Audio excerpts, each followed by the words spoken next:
बासोदा बेतवा नदी पर गणेश प्रतिमाओं का विसर्जन नगर पालिका द्वारा करवाया गया था। इसके लिए खास इंतजाम भी किए गए थे। नगर पालिका ने 24 वार्डों में 24 ट्रैक्टर से ट्राली से सुबह से लेकर शाम तक गणेश प्रतिमाओं को घरों से लाने और नदी में विसर्जन करने का बीड़ा उठाया था। कोरोना के दौरान लोगों के स्वास्थ्य को ध्यान में रखते हुए यह निर्णय लिया गया, जिससे नदी में भीड़ भाड़ की स्थिति न बने और कोई संक्रमित न हो सके। नगर पालिका के कर्मचारियों ने अलाउंस कर गणेश प्रतिमाओं को ट्रॉली में रखने की अपील भी की थी। इस कार्य पर स्थानीय लोगों ने नगर पालिका की प्रशंसा की, लेकिन गणेश प्रतिमाओं को विसर्जन करने के बाद नगर पालिका की जिम्मेदारी बस यहीं तक नहीं बनती। अब चाहे जो भी हो, उन्हें तो बस अपनी नौकरी ही करनी थी। ऐसा ही नजारा बेतवा नदी पर देखने को मिला, जब गणेश प्रतिमाओं के शव बिखरे हुए पड़े थे। भगवान गजानन की कचरे नुमा जानवरों के पैरों के नीचे पड़े हुए थे, लेकिन प्रशासन की आंख भी खोलना जरूरी थी। क्या प्रशासन के जिम्मेदारों को इतनी भी जिम्मेदारी नहीं बनती?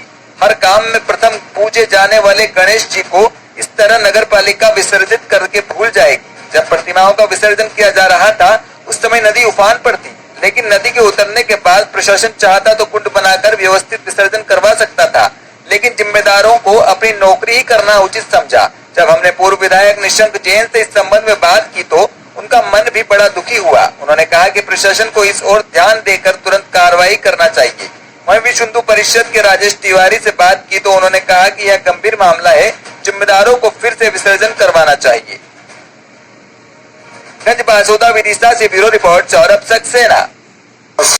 से निवेदन है कि पहले तो हम सब ने एक व्यवस्था सोची थी कि अपने घर में गमले में गणेश जी का विसर्जन करेंगे या अपने घर के आंगन में विसर्जन करेंगे या कुंड बनाकर करेंगे, लेकिन श्रद्धालुओं ने नदी के प्रवाह में विसर्जन करने के लिए जो व्यवस्था दी है, आज हम उस दृश्य को देख रहे हैं तो हमको थोड़ा उस दृश्य देख करके अपने आराध्य देवता की जो स्थिति है वो देख करके मन में क्षोभ हो रहा है।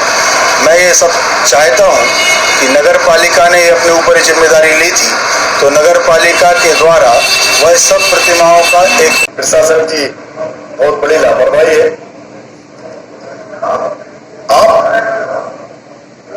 किसी की धार्मिक आस्था से खिलवाड़ नहीं कर सकते। ये हमारी धार्मिक और संस्कृतियों का देश है, और कोरोना की वजह से आपने आम आदमी को गणपति विसर्जन से रोका।